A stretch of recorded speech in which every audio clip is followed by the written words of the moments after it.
welcome to Sustain, the podcast where we talk about sustaining open source for the long haul. Who are we? Where did we come from? Where are we going? And how can we make the most impact with what we do here? This is your host, Richard Littauer, and this week we're doing something a bit different. I recently had another podcast, which I started in 2021, called Impactful Open Source. At some point, I realized, let's simplify things. And so here is a backdated Impactful Open Source podcast. Many of these podcasts focus on institutionalized open source at cities, open source in governments, open source program offices. So without any further ado, please enjoy this Impactful Open Source /Sustain podcast. Hello, and welcome to Impactful Open Source, the podcast where we talk about taking source code and moving it until it makes an impact on the world at large, either on cities, universities, governments, you name it. How did you get from that first line of code to making real change? Today, I have two guests on this podcast who I'm very excited to interview. I have Ken Udas. Say hi, Ken. Hello. Hi, Ken. And Georg Link. Everyone, good to be with you, Richard. Good to be with you as well. Ken Udas is the program officer at Open Source Technology Management Program, which is a bit of a mouthful. I'm sorry, Ken, but basically it's the open source office at Brandeis University, where he has been founding a new course on open source, which I really am interested in learning more about. Georg is one of the assistants there. Georg is the head of sales at Bitergia and lives in Omaha, Nebraska, and also is the founder of the Chaos Project, which works really hard at finding manageable, understandable metrics for figuring out how your open source community is thriving. So he knows a lot about open source too. Ken, can you tell me a bit about the program, what it is, how it works? One, thank you for the opportunity. I'll start by mentioning that, like at a lot of universities, we're really early days in sort of organizing and supporting any of our open source initiatives on campus and so on. What I'm going to probably talk about more today is the academic programming that we're doing that's actually intended to support open source technology professionals, individuals who might be doing proprietary technology now, but are transferring or transitioning over, and supporting capacity development offices at colleges, universities, governments, and in proprietary or commercial settings as well. So in OSPO in general, an open source program office would help the entire university figure out their open source management, do things like license compliance, do things like setting up a GitHub organization for labs. And that's all very fun stuff and it's cool, right? Excellent.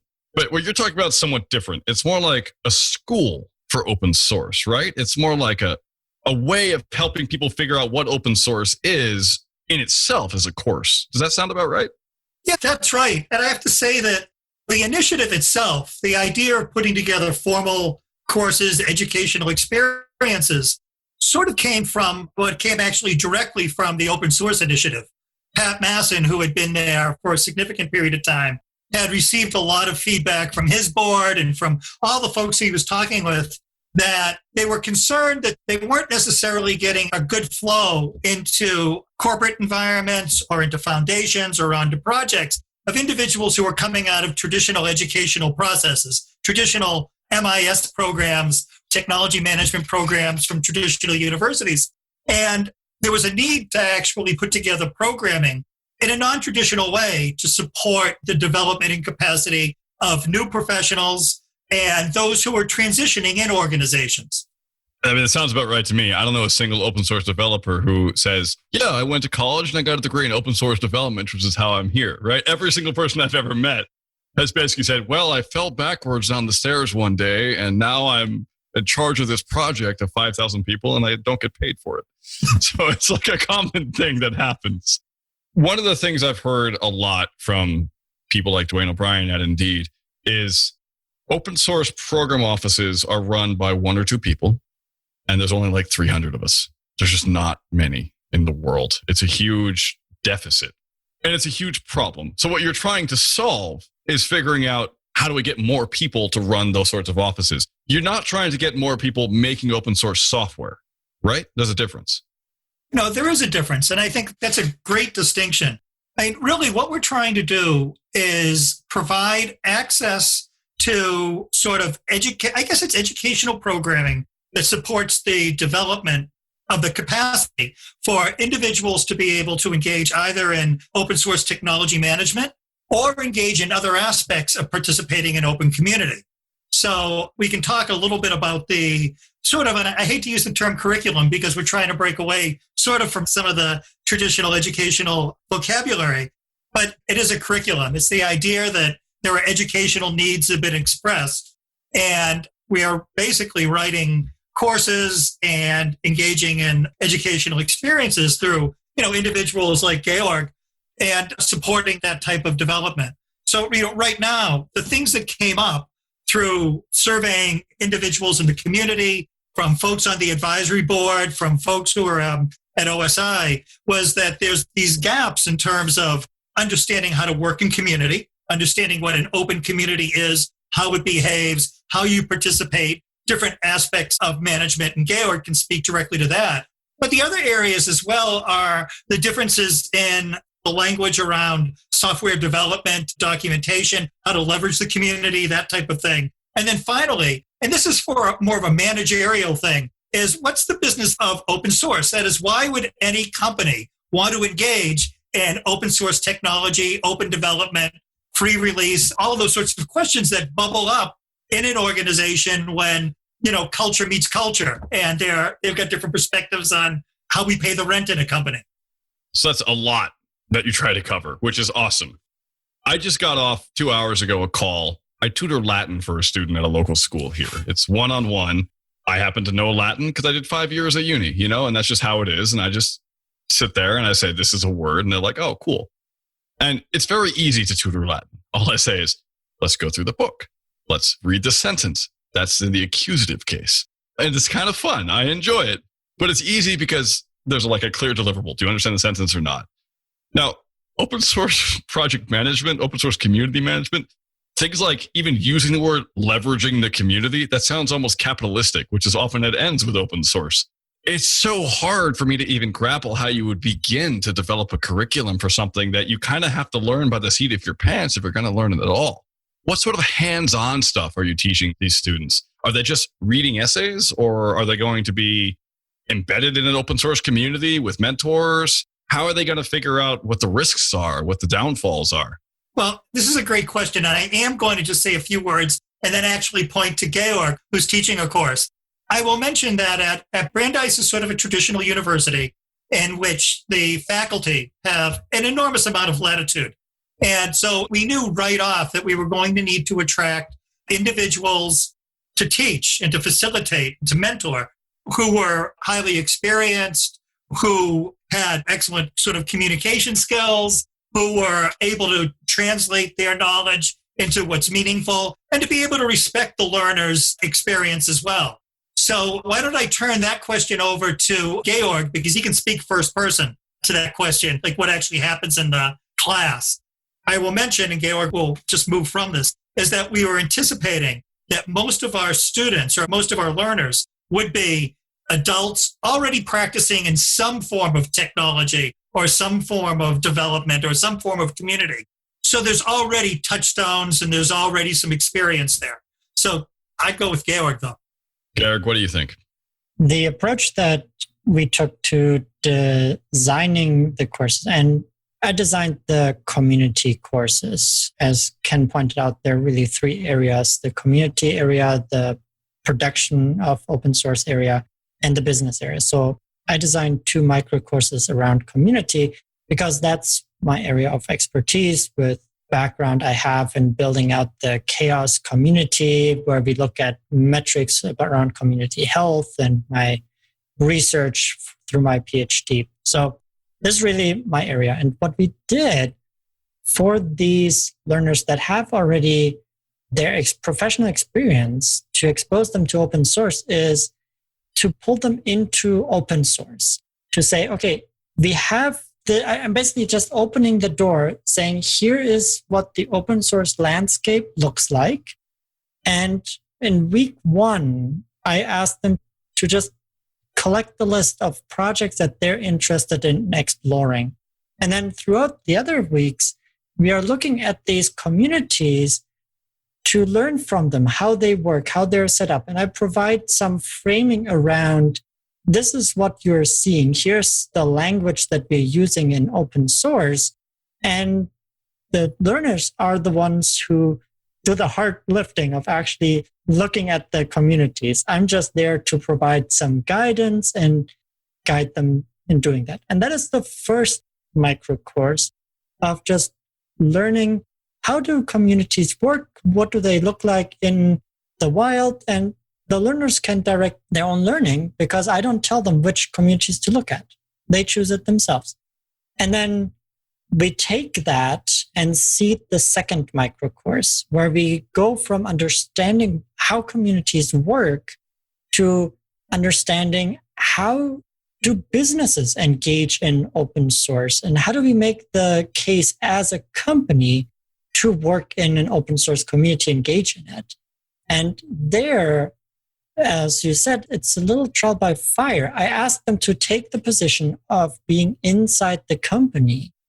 I wrote the case studies for them to play out, and they have to create presentations to their managers, to their other team members, to the stakeholders, where they explain, we are getting this value out of open source. Here's how we as a company will participate in it. Here's how we will work with others in the open source communities while being fair and creating a neutral space and all of the things that are important to making a community thrive.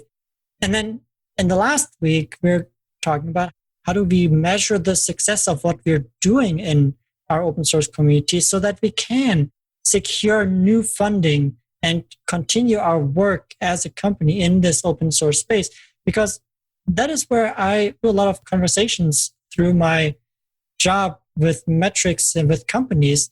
They need metrics to actually get their work funded. Otherwise, the OSPO is being cut. And I've seen this time and time again, where someone comes in and 3 months into their new job, they're like, yeah, the previous team got all fired because they couldn't show their value. And so they're talking to me to find out what are the metrics. So that's something that from this experience, all of the learners just have to go through. So that makes a lot of sense. And it's really useful to see that you're embedding them in communities and they get to choose themselves. I have a very simple question, actually. I love simple. Are your resources open source? Is this stuff viewable anywhere? Can I see these presentation mock-ups? The course materials that we have, because we are working with the open source initiative, are all available online for free. So the materials that the students use in class are all freely available. A lot of it are blog posts. I refer them to open source guides from companies like Google or Verizon. Just freely available resources. And we also conducted interviews. So one of the things that the open source initiative was very keen on was to say, hey, we are a community of professionals. And if you are a learner and wants to get into open source, here are some voices to hear. So we conducted interviews with industry professionals, and those interviews will be shared through the open source initiative as well for free. So all the materials we created are available.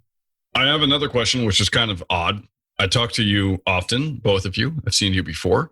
Are the people you're interviewing mostly people who work with other OSPOs, or are you also working directly with projects that don't know anything about open source marketing? This is just an FFmpeg library that does a simple thing and just don't even want to think about how to build a community because they haven't thought of it yet. Are you working with solo developers who are kind of confused and maybe have 300 stars on their project? Like, what's the level of open source that you work with?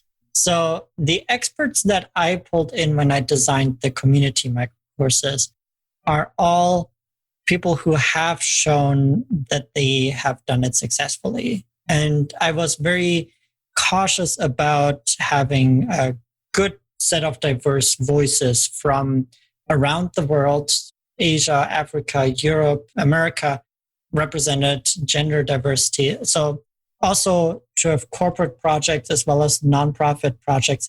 So we have all of these voices in open source. It's a very diverse ecosystem. I tried to pull in all of the courses' voices as much as I could.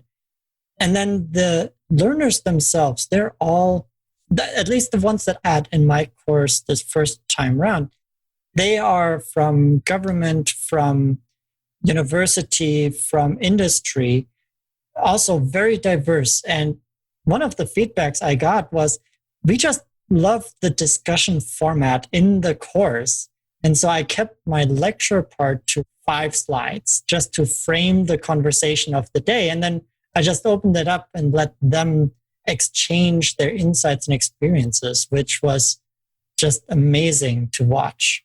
How many students do you have right now in the first cohort, right? Is this the first cohort you've gone through at the moment? Yes. And I had 8 students, I think, in both of my courses. Was that just in your courses or in the entire program?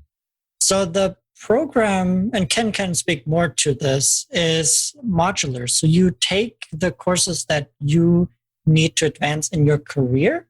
Cool. And you don't have to go through the entire program. It's very modular in that way. And so it's not like a cohort of people coming in. People come in for 1 or 2 courses and then they leave again. You don't make everyone learn about protocols all the way down the web stack? That's fantastic. Good. I know this is really interesting in that what you're doing is taking some students in, and it sounds like small numbers right now, but the idea is to have orders of magnitude coming through the program. And the idea is to fill this need in the industry that we just don't have enough.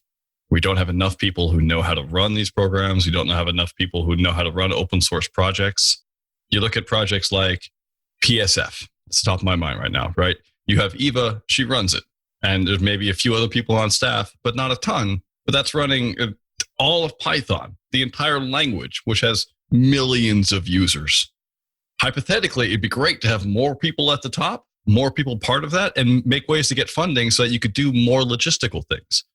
All of PSF's funding, pretty well, the majority of it, I think, pre-COVID came from their conference. They would run PyCon, you could buy a ticket, and then that would go to fund the PSF. So ideally, it'd be great if there were other ways of getting more people involved so they can get more marketing, so they can figure out more ways of selling open source so that Python as a whole could be more stable. I'm not talking about growth for the sake of growth. To quote Edward Abbey, that's the ideology of the cancer cell. But certainly in terms of growth for the sake of sustaining the ecosystem and making sure that Python continues to deliver the solutions to the needs that people have. So that's all really cool. How do you think Brandeis will fit into the open source ecosystem in the next 10 years? And does my summary of where you're going and what you're doing sound about right to you? I'm reluctant to say what I'll be doing in 10 years. Never mind Brandeis. 5 years, just future. No, what's the future? I think that certainly what we would like to do in graduate and professional studies on this program is to be making positive contributions. What we're really hoping is that this model, which we put together intentionally to be very flexible, and I'd like to take a moment to talk just a little bit about that. But what we're hoping is that this model is flexible enough and that the management over in Brandeis in the program is sort of humble enough and courageous enough and so on and so forth to let this take its path in terms of it meeting real needs. So I'll mention, and this is just an example, when we started this, when we first got together and started doing and put together the program, as you would expect, it looked very much like what Brandeis does in every other program. So it was 10 weeks, sort of the whole thing was designed around a traditional master's student and the like. And we found out very quickly that that wasn't what was needed. So Brandeis is a university. Do they have modular courses? Are they a weird university in some way? We're different than most of Brandeis. Okay. Our program is unique, actually, which is great. It's a testimony to the creativity and flexibility at the Graduate and Professional Studies School at Brandeis, where this program is located. So yeah, we started out with typical 10-week courses, and we realized very quickly that this was not meeting needs. So we had heard a number of things, and one was that 10 weeks is too long, and that I don't want to take a program. I want to learn some content. I want to be engaged in educational processes that are network-based, that are problem-based, all of those sorts of things.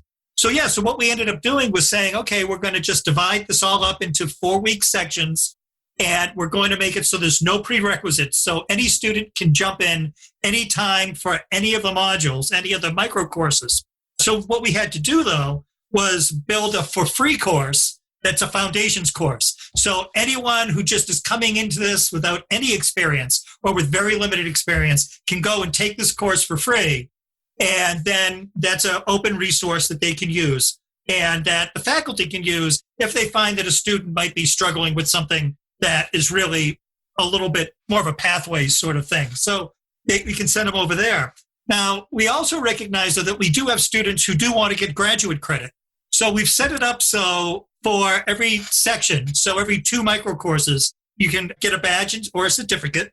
And then at the end, you can also get for the 2 courses, if you do additional assessment, and you can earn 3 graduate credits to apply to your program. So if you're studying over at BC or at Hopkins or wherever, if you're studying information management and you want to get a little bit more open source in there, you can go and take 2 courses at Brandeis and take an assessment, and then you'll get Brandeis graduate credit that you can transfer over. So we've designed it to be as flexible as possible and to allow students to do what they want to do. So, that just illustrates sort of, I guess, that we're not where we thought we were going to be when we started. That is, we're doing something that's really substantively different. It's very different than what's happening in the university. And we're not looking at the same types of students that all of the other master's programs are at the university. So it's a little bit different. So that our students look different. They have different demands. They place different expectations on their faculty and so on. So what I'm hoping is that in 5 years, we don't look anything like we look right now. And we're making larger contributions, not only in number, but in relevance, which is one of the reasons why that 3 of us who are involved with the program, myself, Georg, and Jim Hall, are all on this program, and we're all on the OSPO Plus community. And part of that is at least from my perspective, is so that we can ensure that we're staying relevant. We're always learning what people are saying, and that we can translate that directly to the types of things that are in our educational programming and our professional development. I like that. I was a bit worried when you talked about graduate student credits that you're building clones of out there. I have an open source degree. That'd be awful. Yeah. Well, you know what? It's one of those things where, you have students that are in traditional programs. Yeah. And all sorts of people engaged for all sorts of reasons in traditional programs. For example, if I were graduating as an undergraduate right now, and I was 20 years old or 19 or 21, and looking at things right now, I might say, I'll just stay on and get a graduate degree. And this might be a thing that I do. And then I get really jazzed about what I learn about open source or openness more broadly. So I want to go and find something that will, satisfy my educational needs, my personal needs, my professional needs and aspirations. And we can see how that can work well. Once again, it's a matter of that's an additional thing. So if you come in, you're just interested in learning about open source community, you work with Georg, you get jazzed, you go off and you do your stuff. That's fine. If you decide you want 3 credits as well, there's an option for that.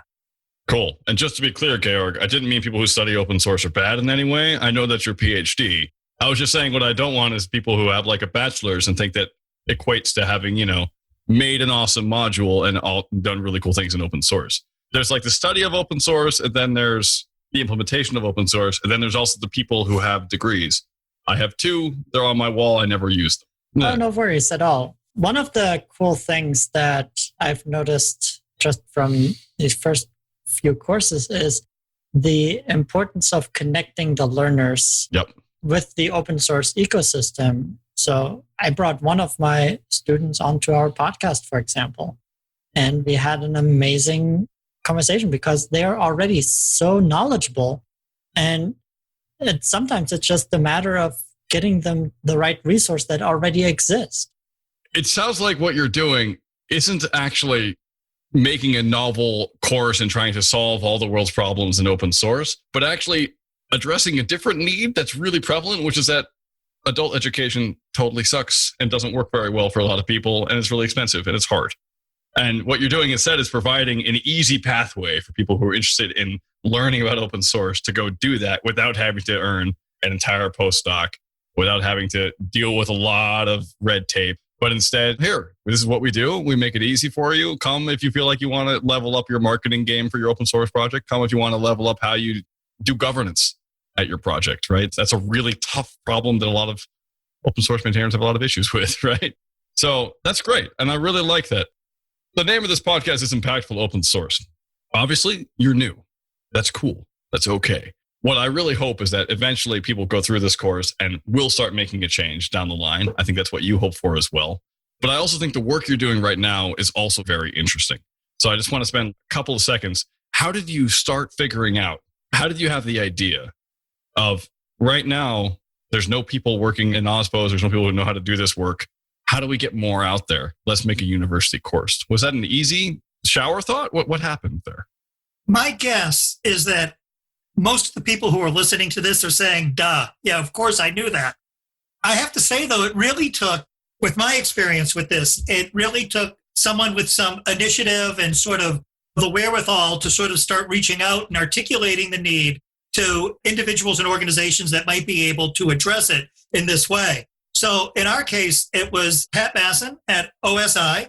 And in fact, he started talking about that about 4 years ago while I was at the University of Southern Queensland. We tried it there and it didn't work out, not because of the content, not because of the subject, but because of the need to have open courses, which is something that I would like to mention in just a little bit. I'd like to follow on with that a bit. Go ahead.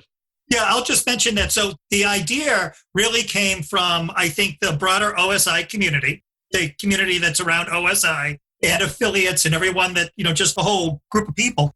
But it also got focused as we were moving forward. So we do have an advisory council. There's a lot of OSI people on it because there's the partnership there, but there are others. And we talk a lot to a lot of people. And our courses get vetted through all sorts of people.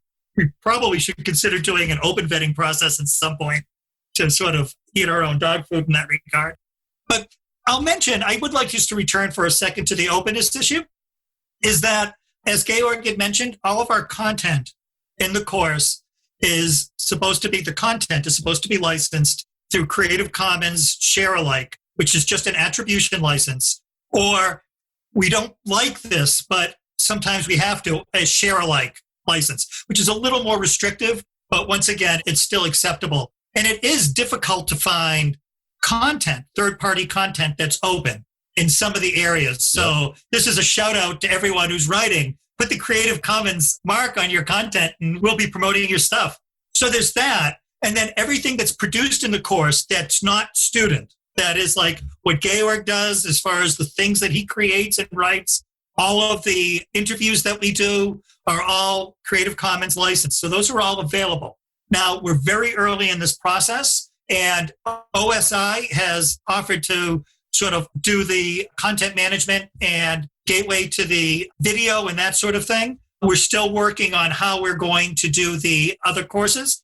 Right now, I believe what we're doing is we'll have kind of content available on a Moodle in the cloud. Right now, our learning management system is Moodle. So the actual learning design is embedded in Moodle right now. It could be produced as a common cartridge and be consumed by any system. But I think that most people just would be interested in content, to be entirely frank. But we're struggling with it. I mean, Brandeis is not used to doing open educational. It's just, that's not the traditional or standard model. So we're working through that as well. I mean, that's already a change as well, right? Trying to get any university to do anything. Yep. I was thinking earlier about the level of trust that your overlords must have in you to allow you to have this program. I'm not sure whether I call them overlords really, but the people you had to pitch up. And it actually speaks to the fact that you were able to do that if you're teaching that knowledge, I would sure like to know because that must have been the hardest part. We've got some great folks over there, and most folks are really open to these sorts of ideas. And once again, it's small right now, so it's less threatening. The real test will be, as this hopefully grows and becomes a bigger component of the portfolio of programs at GPS, at Graduate and Professional Studies, how folks start looking at it. But I will say right off that some of the other programs are looking at the model and saying, actually, we're willing to work with your alternative model and have that feed into our program as well. So hopefully we get more project managers with this open source community or development educational experience as well. Lord knows we need more project managers and open source. Most of the issues there, I think there's too many things to do and no one's having control of what's going on. Yeah. So that sounds excellent. Thank you so much for sharing. Before you go, because we are out of time, I'm curious, where can people learn more about this program? Where can they learn more about you two? Where do you exist on the internet?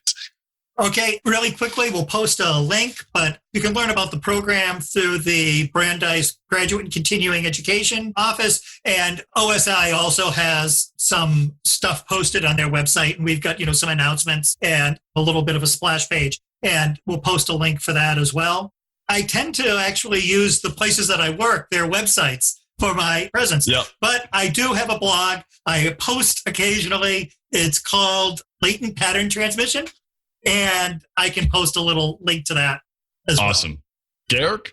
I have the fortunate last name link, which is also a top-level domain. So if you go to the website georg.link, you find a website that directs to my LinkedIn and Twitter and blog and everywhere I am. So that's the easy way to find me. And then, of course, you can always find me in the Chaos Project. Chaos with 2 S's.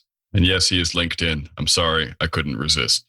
Thank you so much. That was really excellent. I wish you both the best. And I think that this program is actually really interesting just because it's solving a need that's there that not many people know about. That's massive. And I think it will have an impact, if only being the first. But I think the first is often the first person to finish the race as well, the person leading the pack. So well done. Thank you so much and take care. Thank you. Thank you. It was great talking with you. Hey, me again. Thank you so much for listening to this impactful open source /sustain podcast. It's been great to be able to repurpose these episodes, and I hope you learned something. If you have any thoughts or comments, again, please find us on the Sustain Discourse at sustainoss.org or tweet at sustainoss. I'm always looking forward to hearing what you thought. Thanks. Bye now.